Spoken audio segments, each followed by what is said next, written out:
제가 성경을 받들어 봉독하겠습니다. 그러므로 염려하여 이르기를 무엇을 먹을까, 무엇을 마실까, 무엇을 입을까 하지 말라. 이는 다 이방인들이 구하는 것이라.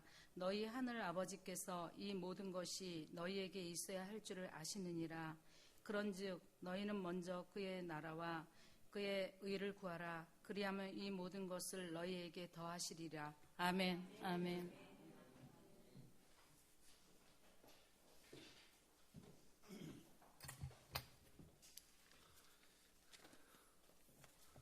할렐루야. 할렐루야. 오늘 또 주일날 하나님의 말씀을 또 대하는 시간입니다. 말씀 속에서 우리 모두가 은혜 받는 시간이 되기를 바랍니다. 마태복음 6장 25절을 보면 염려하지 말라는 말이 명령형으로 되어 있습니다.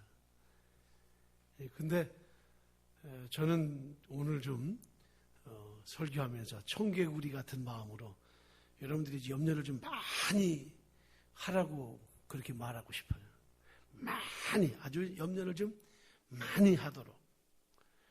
염려를 많이 해도 해결되지 않고 달라지는 것이 없다는 것을 알아야 하기 때문에 많이 염려하라는 거예요. 염려해 본 사람은 염려해도 안 된다는 것을 알아요. 염려하지 말라. 현대인들이 뭘 가장 많이 염려하는가? 4가지입니다. 하나는 돈을 염려합니다. 두 번째는 인간관계를 염려하고, 세 번째가 자식이고, 네 번째가 노후입니다. 근데 요즘 하나 더 붙었대요. 그게 뭐냐면 자연재해. 언제 어디서 무슨 사고 당할지 몰라. 예. 근데 염려가 하지 말라고 해서 안 되는가? 아니, 화가 나 죽겠는데 화내지 마라. 이거 죽을 노릇이에요. 예. 근데 그렇다면 복음이, 하나님의 말씀이 염려하지 말라고 했으니까 염려 안 하는 것이 목적인가? 염려가 되는데도 염려하지 말라. 여러분, 이럴 때는 여러분이 이 말씀 뒤에 숨어있는 주님의 의도를 알아야 돼요. 염려가 되는데도 염려하지 말라 한 것은 그 염려를 초월해서 또 다른 길로 가게 하시려는 하나님의 목적이 그 속에 들어있어요. 이 염려를 우리 스스로 사라지게 하는 것은 불가능합니다. 불가능해요. 이 명령은 우리에게 불가능하게 들려지는 명령들이죠. 그런데 이 불가능하게 들리는 명령이 바로 주님께서 그 염려를 해 주시겠다는 또 다른 약속이기도 해요. 물론 염려할 상황을 안 주시겠다는 것이 아닙니다. 늘 동일한 사건 속에서도 염려하지 않고 담대하도록 자유와 초월을 주시어서 자유와 해방을 시켜주시겠다는 것이 주님의 약속입니다. 그래서 빌립보서 4장 6절 7절에 보면 아무것도 염려하지 말고 오직 모든 일에 기도와 간구로 너희 구할 것을 감사함으로 하나님께 하리라. 그리하면 모든 지각에 뛰어난 하나님의 평강이 그리스도 예수 안에서 너희 마음과 생각을 지키시리라. 그렇게 약속했어요. 보십시오. 염려하지 말고 감사함으로 아뢰면 지각에 뛰어난 하나님의 평강이 마음과 생각을 지켜주신다고 그랬어요. 하나님은 내 어려운 상황, 내가 감당할 수 없는 상황을 바꾸시는 것이 아니에요. 여러분, 그걸 기억해야 돼요. 상황을 바꾸시는 하나님이 아니라 나를 바꾸시겠다는 약속입니다. 내가 가지고 있는 마음으로는요, 수단과 방법을 다해도 그 평강이 불가능해요. 내 속에 평강을 염려하다가 갑자기 평강이 오는 것 불가능해요. 그렇기 때문에 주님께서 모든 지각에 뛰어난 하나님의 평강이 내 안에 오면 그 모든 것을 이길 수 있는 힘을 허락해 주신다는 거예요. 너에게 평안을 주노라 그랬어요. 평강은 하나님이 주시는 것입니다. 우리 지각으로는 염려밖에 못해요. 우리 지각으로는 염려밖에 못합니다. 이 지각이란 말은 헬라어로 누스라는 말인데 인간의 사고 감각, 우리 인간의 사고와 감각으로는요, 이 염려를 이겨낼 재간이 없어요. 그래서 우리의 지각보다 뛰어나신 하나님이 평강을 주신다 말씀하시는 거죠. 그러기에 어떤 상황에서도 하나님은 우리를 위로해 주실 수 있고 우리에게 평안을 주실 수 있습니다. 시편 40편 5절에 보면 내 영혼아 내가 어찌하여 낙심하며 어찌하여 내 속에서 불안하여 하는가. 너는 하나님께 소망을 두라. 그가 나타나 도우심으로 말미암아 내가 여전히 찬송하리로다. 상황은 어렵고 힘들고 낙심하고 불안해하는 그 모든 상황 속에서도 여전히 찬송할 수 있는 것은 하나님이 내 안에 소망을 두시고 그분이 나를 도우시기 때문입니다. 아멘. 예, 이 말씀 준비하면서 목회자인 제 자신 생각해 봤어요. 목사 되고 나서 32년 됐는데 나에게 가장 큰 염려와 근심이 무엇인가, 염려가 무엇인가 생각해 보았어요. 저도 역시 보니까 소유와 집착에 대한 욕심이 내 안에 있다는 것을 발견합니다. 이 욕심이 어디에서 비롯되었는가? 사실은 내가 이미 갈라디아서 2장 20절 말씀처럼 내가 그리스도와 함께 십자가에 못 박았어요. 분명해요. 못 박히고 내가 처리되었어요. 그럼에도 불구하고 내가 육체 가운데 살아가면서 내가 여전히 옛사람의 그림자를 밟고 살고 있기 때문에 수시로 이러한 욕심이 온다는 것을 알았어요. 욕심이라는 것은요, 내가 원하는 성취와 소유하려는 것들에 대한 본능적인 욕심입니다. 그렇다면 사람들은 왜 염려하는가? 소유와 성취가 다 이루어지지 않을 때 그 원하는 것도요 100%를 다 원합니다. 99%가 됐어도 1% 때문에 99%에 대한 감사가 없고 1% 안 된 것 때문에 얼마나 속상해하고 원망하고 그런 마음을 갖는지 몰라요. 그 염려예요. 여러분, 여기에 대한 하나님의 해법이 있어요. 간단해요. 여러분, 염려란 어디서 오느냐? 욕심에서 옵니다. 욕심은 어디에서 와요? 옛 자아에서 옵니다. 자기만을 위하는, 자기를 목적으로 하면 여러분, 자아가 불안해져요. 나만 생각하면 이 자아가 행복할 것 같지만요, 천만의 말씀, 불안해집니다. 이 불안 요소를 없애는 거 정말로 어려워요. 그래서 내 힘으로 해결할 수 없는 불가능한 환경에서 불안 요소를 없애는 해법을 찾는다는 것은 정말로 어렵습니다. 내가 하려고 하면 자꾸 염려에 빠져요. 그럴 때는 어떻게 해야 돼요? 하나님을 봐야 돼요. 하나님을 모시고 하나님이 내 안에 계시면 여러분, 웬만한 일로 인하여 그리스도인들은 결코 놀라지 않습니다. 하나님으로 꽉 채워지는 것이죠. 그러면 내 자아가 먼지처럼 나 정말 아무것도 아니라는 것을 내가 인정하게 돼요. 하나님이 하시고 하나님이 베푸실 일들과 하나님이 주관하시는 우주를 보고 하나님이 움직이시는 그 전능하심의 용량을 우리가 보게 되는 거예요. 그러면 그 앞에서 우리의 소유와 성취 때문에 오는 염려, 안개처럼 사라질 수 있습니다. 히브리서 11장 8절 한번 다 같이 읽을까요? 시작. 믿음으로 아브라함은 부르심을 받았을 때 순종하여 장래의 유업으로 받을 땅에 나아갈새 갈 바를 알지 못하고 갔다. 나아갔으며. 예, 아브라함은 갈 바를 알지 못하고 갔다고. 이 말씀을 잘 봐야 돼요. 예? 오늘날 우리식으로 말하면 차에 내비게이션이 없었어요. 내비게이션 없이 그냥 떠난 거예요. 여기 갈 바를 알지 못하고 갔다는 것은 목적지를 몰라서 방황했다는 말이 아닙니다. 오늘의 삶에 최선을 다하고 오늘을 살아가는 것에 목적을 둔다는 거예요. 어디로 가는 것에 목적을 두지 않았어요. 지금 가고 있는 나에게 목적을 두고 있는 거죠. 말하자면 어떤 장소를 목적으로 하지 않고 지금 가고 있는 살아가는 나에게 하나님이 함께 하심에 목적을 두는 거예요. 때로는 삶을요, 하나의 목적에만 두고 살다가 과정에서 일어나는 일들을 얼마나 소홀히 여기는지 몰라요. 예, 사실은 과정에서 만난 사람, 과정에서 만났던 일들이 지금 그것이 하나님이 주신, 내게 주신 목적인데 그것이 진짜 목적이고 중요한 것인데 어떤 큰 목적 하나만 바라보고 가다가 정작 내 삶에서 주어졌던 아름답고 소중했던 것들을 다 잘라버리고 우리가 그냥 나무 몸뚱아리만 달랑 남아있는 것처럼 우리가 그럴 때가 얼마나 많은지 몰라요.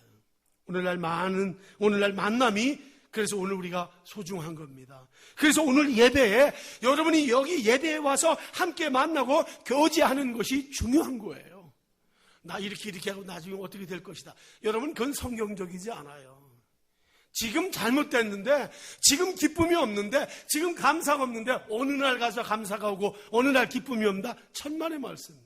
어림도 없는 얘기예요. 우리가 언제 염려합니까?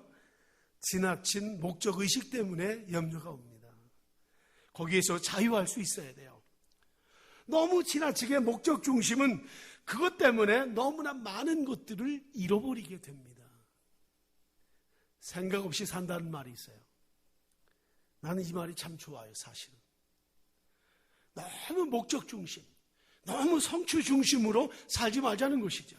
목적만 바라보다가 하나님이 주시는 지금의 소중한 기회, 지금 나와 함께 있는 사람들, 지금 나와 호흡을 같이 하고 있는 이 많은 사람들과 일들을 그냥 다 놓쳐버릴 수가 있어요. 목사라는 말이 뭔지 아세요? 목사의 준말, 목적 없이 사는 사람들. 조크예요. 그랬으면 좋겠어요.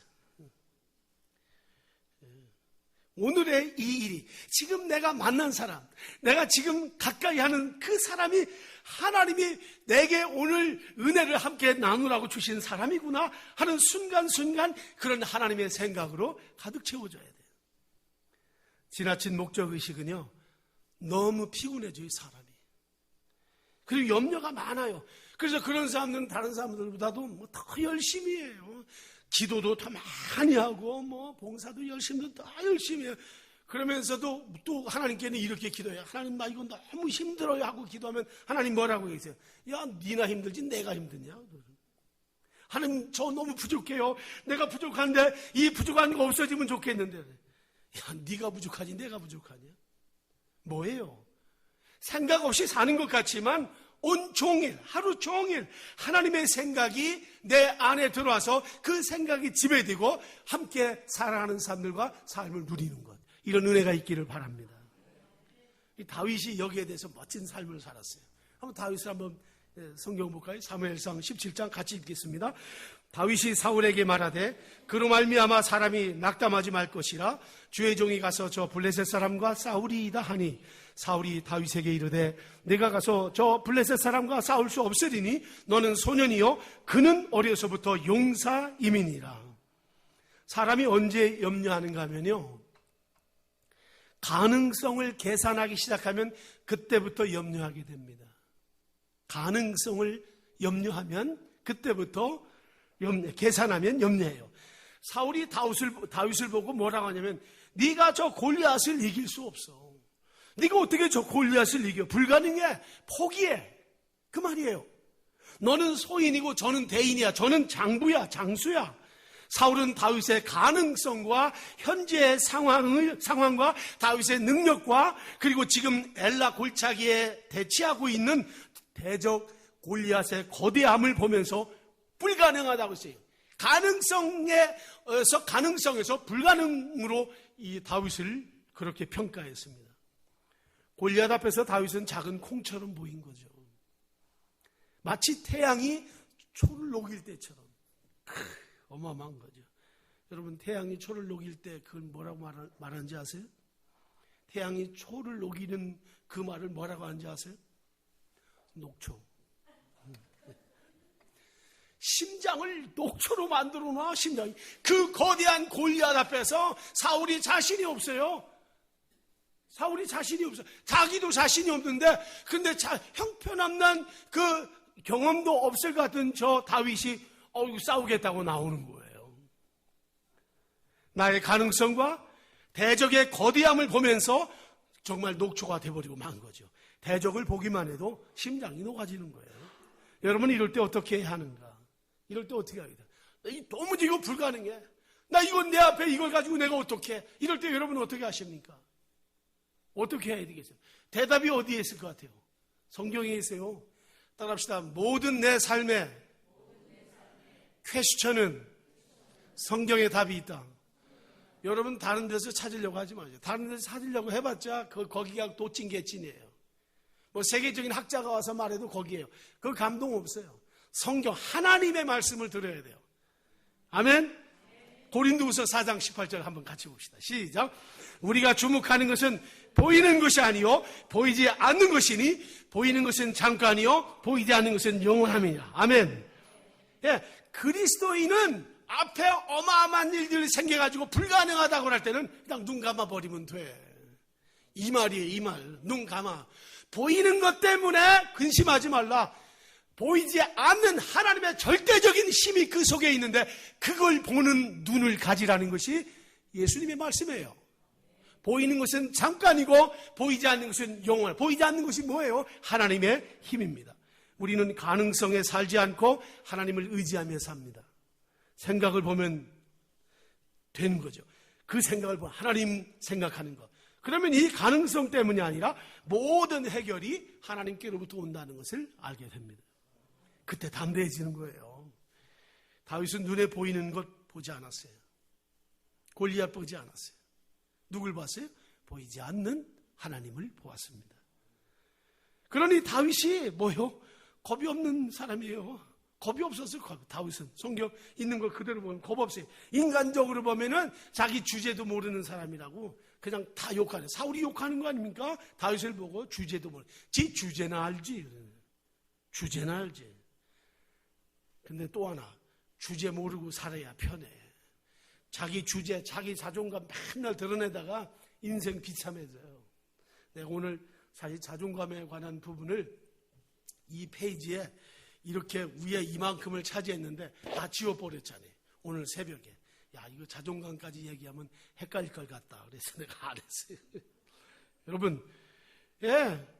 내 주제를 몰라야 돼요. 하나님의 주제가 내 주제가 되어야 돼요. 자기 주제를 바라보면요. 보세요. 자기 주제만 바라보면 하나님의 말씀이 맞는 것은 하나도 없어요. 어떤 말씀이 와도 자기 주제만 믿고 있으면 하나님 말씀은 헛거예요. 마음에 들어올 수가 없습니다. 하나님의 은혜죠. 이사야서 43장 4절에 이런 말씀이 있어요. 내가 내 눈에 보배롭고 존귀하며 내가 너를 사랑하였은즉 내가 네 대신 사람들을 내어주며 백성들이 내 생명을 대신하리니. 예, 여러분, 난 하나님 보실 때 내가 어떤 사람이냐? 네가 보배롭고 존귀하다는 거예요. 근데 내가 날 보면서 난 보배롭지 않고 난 존귀하지 않아. 자꾸 자기를 떨어뜨릴 때가 있어요. 그런데 이 말씀 안에서 하나님이 성취했다는 뜻을 보게 되고 하나님 나를 보배롭고 존귀하게 해 주셨다는 것을 우리가 발견하게 됩니다. 사랑하는 여러분, 내가 바라보는 것이 진실이 아니라 하나님의 뜻이 진실임을 믿으시기 바랍니다. 어떻게 보면 이건 비과학적이고 비합리적이에요. 아니, 눈에 보이는 게 그걸 눈에 보는 것 가지고 확인해야지 보이지 않는 것 가지고 어떻게 그걸 믿으란 말인가. 여러분, 이게 성경이고 이게 주의 말씀이고 이게 신앙생활하는 사람들의 삶의 철학이에요. 보는 것 가지고 하는 것 아니에요. 이 믿음 안에 거하기를 바랍니다. 여러분, 우리의 눈으로 증명되는 것 사실 하나도 없습니다. 이럴 때 정말 고린도서 4장 18절 말씀, 너무 불가능하고 너무 안 돼. 이거는 너무 어려워. 이건 질이 없어. 그런데 보이는 것 보지 말고 보이지 않는 하나님을 보라는 이 귀한 진리의 말씀에 우리가 귀를 기울여야 돼요. 예, 우리가 보려고 하는 것은 보이는 것 아니에요. 보이는 것 잠깐이고 보이지 않는 건 영원하다. 우리는 하나님의 마음을 보는 거죠. 그런 사람이 어떻게 해요?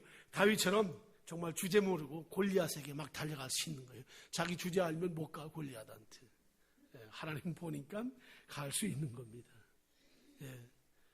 눈에 보이는 것을 계산하는 사람이 아니죠. 여러분, 가능성을 본 사람은요, 자꾸 자기를 염려합니다. 예수님 어떤 분이에요? 예수님은 어떤 상대가 봐도 예수님은 절대적이고 압도적인 분이셨어요. 그럼에도 불구하고 우리 주님은 어떻게 했어요? 자기를 낮추심으로 사람을 구원하셨어요. 십자가에서. 여러분이 가능성만 보면 보이는 가능성, 눈에 보이는 가능성 때문에 수단과 방법을 가리지 않고 우리가 별짓 다 할 수 있어요. 그건 옳지 않습니다. 공부 열심히 해야 되고요. 주경야독해야 되고요. 잠 못 자고 연구해야 되고요. 똑똑해야 되고 성공해야 돼요. 근데 여러분, 정말 그렇게 성공한 사람이나 똑똑한 사람만이 하나님께 영광을 돌리는가요? 그런 사람만이 하나님께 영광을 돌리나요? 만약 그렇다면 오늘 여기 우리 가운데 여기 하나님이 쓰실 사람 몇 명이나 있겠어요? 아무도 안 쓸 거예요, 아마. 하나님 안 쓰죠.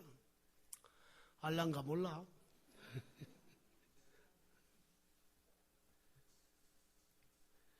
우리는 자기 주제를 포기하는 다윗에 가까운 그런 신앙의 자리를 가져야 돼요. 사울처럼 저 엘라 골짜기에서 우물쭈물하고 계산만 하는 자가 아니에요. 자기의 주제를 포기하면서 살아가는 사람이 마태복음 5장에 나온 5장 2절에 나온 마음이 가난한 사람은 복이 있나니 그 말씀이, 이런 사람이 하나님의 뜻을 알 수 있습니다. 엘라 골짜기가 어디예요? 다윗이 골리앗과 마주친 골짜기. 도저히 내 힘으로는 감당할 수 없어요. 대적 골리앗을 이길 수 없고 피할 수도 없는 곳이에요. 요리조리 피하고 싶지만 그럴 수도 없어요. 나는 내가 좋아하는 것만 하고 싶은데, 나는 내가 좀 원하는 것만 하고 싶은데, 내가 극복할 수 없는 거대한 상황이 터지는 곳이 엘라 골짜기입니다. 여러분, 하나님의 자녀들은 어디를 가도 엘라 골짜기에 놓여 있습니다. 어디를 가도 엘라 골짜기. 지금까지도 살아오면서 엘라 골짜기를 많이 발견했을 거예요. 저도 앞으로 아마 분명히 엘라 골짜기가 몇 번은 제 인생에 다가올 것입니다. 저는 그렇게 기다리고 있어요. 내 힘으로는 가능하다고 하면, 이것 내가 할 수 있다라고 하면 우리는 절대로 눈을 감지도 않고 하나님의 뜻을 살피지도 않고 내 가능성만 보고 따라갑니다. 내 본능으로 하려고 하는 것이죠. 그런데 사실은 그런 때, 어떤 때입니까? 다윗처럼 자기 주제 모르고 정말 쪼그라진 나의 모습을 있는 모습 그대로 보여질 때가 있는데, 그때가 보이지 않는 하나님을 보고 하나님의 뜻을 볼 수 있는 조로의 기회입니다. 남들이 볼 때는 무모하게 보일지 모르지만 담대하게 돌진할 수 있어요. 하나님의 뜻이 보이기 시작하는 순간, 하나님의 힘이 지배하는 것을 보는 순간 골리앗을 향해서 발걸음을 옮길 수 있는 것이죠. 여러분, 염려로는요 어느 것도 이길 수 없어요. 염려해서 이길 수 있는 건 이 세상에 하나도 없습니다. 가능성만 타진하면 염려의 노예가 되고 맙니다. 그래서 하나님의 뜻을 세워볼 때 우리가 평안할 수 있습니다. 하나님은 우리에게 늘 주시고 싶은 것 있어요. 한번 예레미야서 29장을 같이 한번 읽겠습니다. 여호와의 말씀이니라. 너희를 향한 나의 생각을 내가 아나니 평안이요 재앙이 아니니라. 너희에게 미래와 희망을 주는 것이니라. 아멘. 저와 여러분을 향한 하나님의 마음은 재앙이 아니고 평안이며, 그리고 미래와 희망을 주신다 그랬어요. 여기 미래, 장래라는 말은 히브리어로 아헤리트라는 말입니다. 아헤리트, 장래, 미래, 그 말은. 욥기서 8장 7절에도 내 시작은 미약하였으나 나중은 심히 창대하리라. 여기 그 나중이란 말이 아헤리트라는 말이에요. 이거는 나중이란 말이에요. 장래란 말이죠. 또 저 신명기 8장 6절에도 내 조상들이 알지 못하던 만나를 광야에서 내게 먹이셨나니 이는 다 너를 낮추시며 너를 시험하사 마침내 내게 복을 주려 합니다. 여기 마침내가 아헤리트예요. 마지막. 근데 여러분 꼭 이 말 잘 오늘 알아들으셔야 돼요. 여기 마지막, 나중, 마침내, 이 말은 신약에 와서는 마지막 날로 쓰여지고 있어요. 근데 여기 미래, 나중, 마침내는 사실 시간이나 날짜를 말하는 것이 아닙니다. 하나님의 궁극적인 목적을 말해요. 즉 기어코 하나님의 마지막 날에는 너희에게 평안을 주고 너희에게 복을 주어서 창대하게 하시겠다는 주님의 약속입니다. 근데 이 시대에 잘못된 이런 말세론자들이, 시한부 종말론자들이 이걸 날짜로 계산해가지고 몇 월 며칠 어디 예수가 온다, 집도 다 팔아버리고 자식도 낳지 않고 회사 승진하는데 회사 승진도 하지 않고 그리고 다 모았다가 헛수고로 다 돌아갔어요. 그런 이 마지막이란 말이 그런 말이 아니에요. 우리가 지금 에레미야 29장을 방금 읽었던 말씀을 우리가 이해하기 위해서 미래, 나중, 마침내라는 이 하에리트라는 이 기업고 하나님의 궁극적인 목적이 이룬다는 것을 말씀을 드렸어요. 그런데 여기 에레미야의 예언이 무엇인가 하면 하나님이 이스라엘 백성들을 사랑하지만 70년 동안 바벨론에서 노예 생활을 하고 70년 후에 돌아오게 할 것이라는 거예요. 그러니까 70년 지난 다음에 너희 손자, 아들, 딸들 거기서 잘 낳고 이스라엘 살라는 거예요. 그리고 증손자를 볼 때쯤 해가지고 어떻게 해요? 70년 후에 내가 돌아오게 하겠다는 예언입니다. 이 말씀 잘 봐야 돼요. 여러분, 이게 무슨 복이에요? 하나님 지금 나한테 복 줘야지. 지금 나한테 복을 줘야지. 우리 그런 생각, 속된 말로 김생고예요. 아니, 내가 너희를 어떻게 한다고 했어요? 평안이요 재앙이 아니라 평안이요 너희에게 미래와 희망을 주신다고, 이렇게 평안을 주신다고 해놓고 70년 동안 포로 생활을 하게 한다는 거예요. 그런데 여러분, 하나님은 그게 저주가 아니라 평안이라는 겁니다. 예? 여러분, 이런 말씀을 잘 아는 지혜가 여러분에게 있기를 바랍니다. 하나님이 나 왜 이렇게 고생시키시는 거야? 네, 왜 하나님은 나한테 감당하기 어려운 일만 내게 자꾸 주시는 것인가? 왜 주변에 나에게 이렇게 힘든 사람들만 자꾸 내게 다가오게 하는가? 그런데 성경에 보니까 그게 저주가 아니라 평안을 이루는 것이고, 이것을 보는 것이 믿음이라고 했어요. 뭐요? 보이지 않는 것을 보는 것. 이런 것을 깨닫는 지혜가 여러분에게 있기를 바랍니다. 여러분, 아담을 보십시오. 하나님은 아담에게 선악과를 먹지 말라고 하셨을 때, 여러분, 아담이 먹을 수 있다는 것을 하나님이 아셨습니까? 모르셨습니까? 예? 이런 거 질문만 하면서 설교하면 좋겠어. 꼼짝 못하게.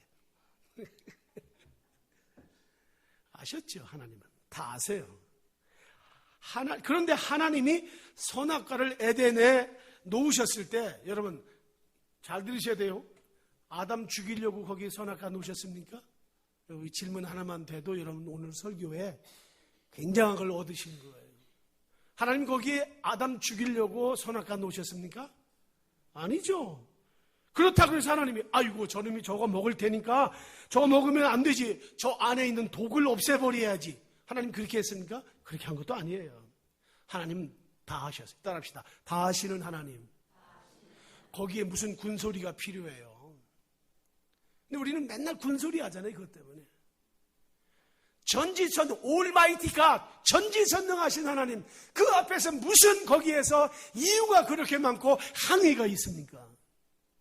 다 아시는 하나님, 내 인생의 모든 것을 꿰뚫고 계시는 그 하나님, 나의 안고 일어섬을 아시고 내 마음을 아시고 내 심령의 생각과 미래까지 아시는 하나님이신데, 우리가 어떻게 하나님 앞에서 어떤 이유를 댈 수 있습니까?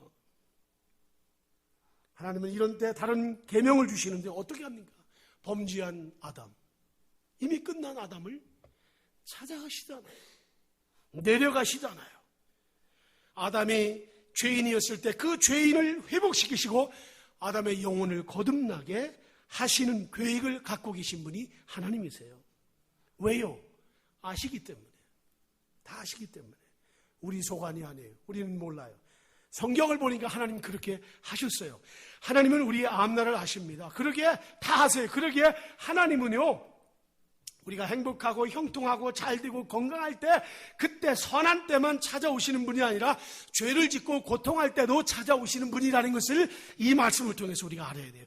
우리 인생은요, 승패와 관계없이 낮아질 때도 높아질 때도 찾아오시고, 잘 될 때도 잘 못 될 때도 찾아오시고, 실패할 때 성공할 때 관계없이, 위대함에 관계없이, 연약함에 관계없이 하나님은 우리에게 긍휼을 베풀어 주시는 분이십니다. 하나님은 반드시 선을 이루기 위해서 우리에게 찾아오세요. 잘한 것은 잘한 것대로 그걸 재료로 쓰세요. 잘못한 것은 잘못한 것인데도 불구하고 잘못한 것도 재료로 쓰시는 분이 하나님이세요. 아멘. 내 기질, 내 약점, 내 모든 것 아시고 그걸 재료로 삼으시고 거기서부터 선을 행하시고 회복시키시는 분이 하나님이세요. 너 과거 내가 들춰서 너 과거 어땠어? 그런 하나님이 아니에요. 너 옛날에 그거 잘못했잖아. 그런 하나님이 아니세요. 하나님은 내 인생에 좋은 날만 일어날 것을 절대로 기대하지 않으십니다. 하나님도 아세요. 때로는 좋지 않은 일이 일어날 것도 아십니다. 하나님 모든 걸 아시고 계시기 때문에 어떻게 해요? 우리에게 그때마다 찾아오셔서 하나님의 하실 일을 하시는 분이세요. 하나님은 한 번도 변함이 없으신 분이십니다. 하나님이 변하시는 분이라고 우리가 생각하면 하나님 믿을 필요 없어요. 하나님 변치 않으세요. 이 사실을 증명하기 위해서 성경 한 절을 함께 읽겠습니다. 요한복음 9장 3절입니다. 예수께서 대답하시되 이 사람이나 그 부모의 죄로 인한 것이 아니라 그에게서 하나님이 하시는 일을 나타내고자 함이라. 다시 한번 읽겠습니다. 이 말씀을 여러분들이 좀 보고 이해를 했으면 좋겠어요. 시작. 예수께서 대답하시되 이 사람이나 그 부모의 죄로 인한 것이 아니라 그에게서 하나님이 하시는 일을 나타내고자 하심이라. 아멘. 이 누구 얘기인가? 맹인 이야기예요. 소경된 자의 이야기입니다. 물론 내 이야기도 돼요. 여러분의 이야기도 됩니다. 사람들은 이 사람이 장님이 된 것은 누구의 죄 때문일까요? 전부 다 관심이 거기에 있어요. 부모의 죄 때문입니까? 이 사람의 죄 때문입니까? 다 거기에 관심이 있어요. 근데 주님은 어떻게 말씀하십니까? 그 사람의 죄나 부모의 죄가 아니라 하나님이 그에게서 하나님이 하실 일을 나타내고자 함이라 그랬어요. 주님은 우리의 왜라는 질문에 대답하지 않으셨어요. 사람들이 왜 이렇게 됐습니까에 주님은 대답하지 않았어요. 왜 안 하시는가? 소경이 어디서 오는가? 그게 주님의 궁극적인 과제가 아니에요. 주님의 궁극적인 목적은 지금 이 맹인된 자에게 어떻게 응답할 것이냐가 문제입니다. 어떻게 대답할 것인가? 그것이 궁극적인 과제예요. 이 소경이 어디에서 왔는가? 왜 소경이 됐는가?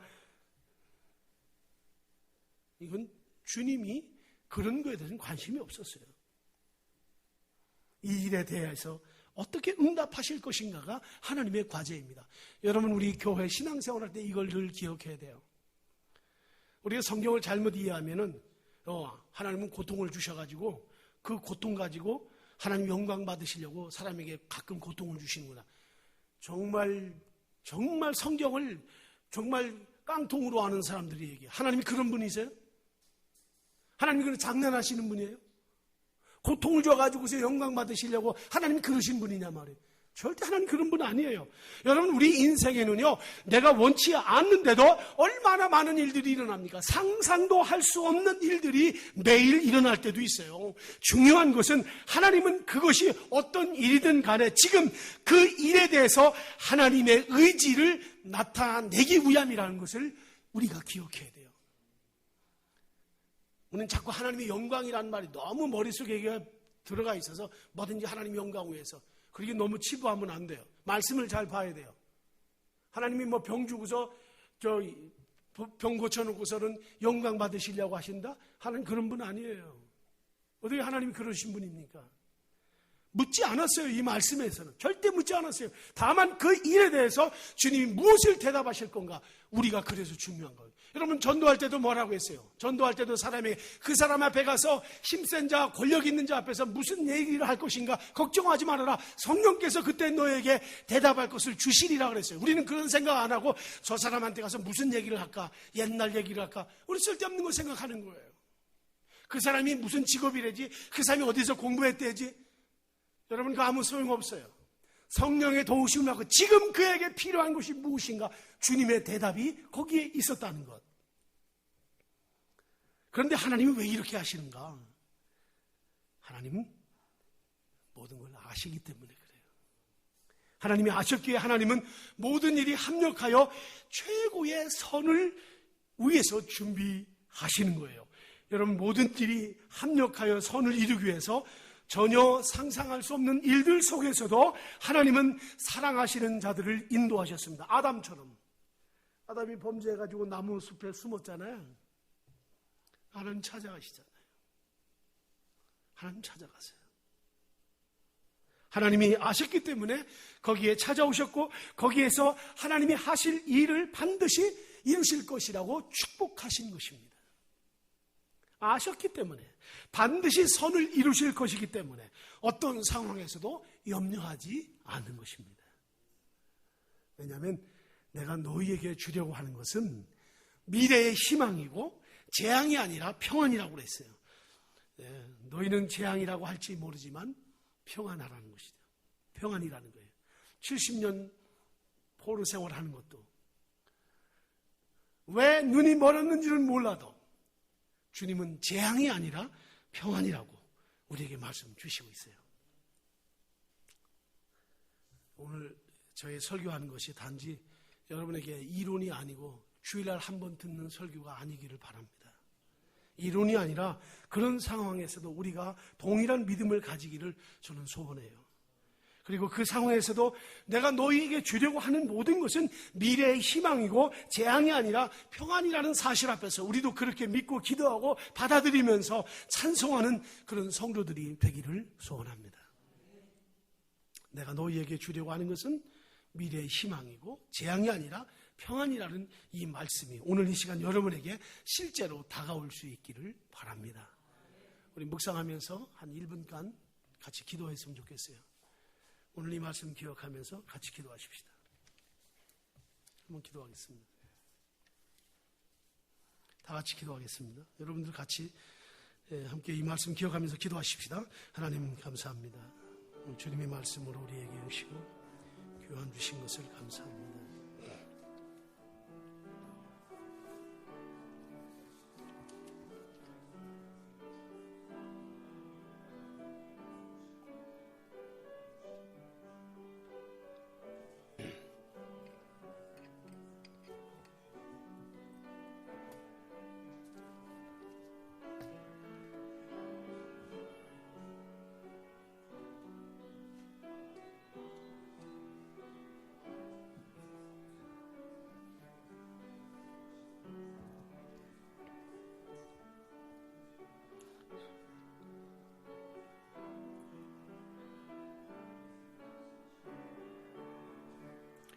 아버지 감사합니다.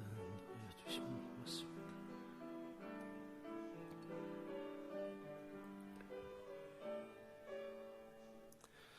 주님의 부르심에 감사합니다. 주님이 내 이름을 부르시며 찾아오심을 감사합니다.